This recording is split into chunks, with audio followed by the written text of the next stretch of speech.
জামায়াতে ইসলামীর আমির ডাক্তার শফিকুর রহমানের সঙ্গে সৌজন্য সাক্ষাৎ করতে রোববার দুপুরে দলটির মগবাজারের কেন্দ্রীয় কার্যালয়ে আসেন ইউরোপীয় ইউনিয়নের রাষ্ট্রদূত মাইকেল মিলার। দলটির প্রতিনিধি দলের সঙ্গে ঘণ্টাখানেক আলোচনা হয় আসন্ন জাতীয় সংসদ নির্বাচন সহ সংখ্যালঘু ও নারী অধিকার বিষয়ে।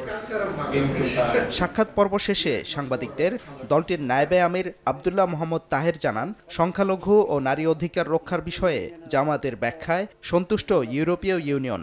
আমরা বলেছি নারীদের ব্যাপারে, পুরুষের ব্যাপারে, সকলের ব্যাপারে, যার যার অধিকারের ব্যাপারে জামাত অত্যন্ত সচেতন, দৃঢ় এবং প্রত্যেকে তার রাইটস ভূমিকা পালন করবে। আমরা আমাদের স্ট্যান্ডকে ক্লিয়ার করার চেষ্টা করেছি।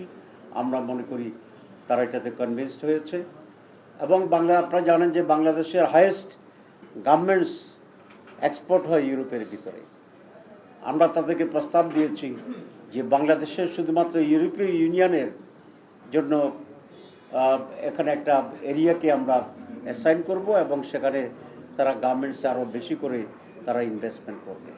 জাতীয় নির্বাচন অনুষ্ঠানের বিষয়ে প্রধান উপদেষ্টা ঘোষিত সময়সীমায় জামায়াতের সমর্থন থাকার কথা জানান দলটির নায়েবে আমির। সুষ্ঠু নির্বাচনের জন্য প্রতিটি কেন্দ্রে সিসিটিভি ক্যামেরা স্থাপনের দাবি জানিয়ে এ বিষয়ে ইইউ এর সহায়তা চেয়েছে দলটি। বাংলাদেশের আগামী নির্বাচন এবং নির্বাচনে অবজারভার পাঠানোর ব্যাপারে আমরা কথা বলেছি।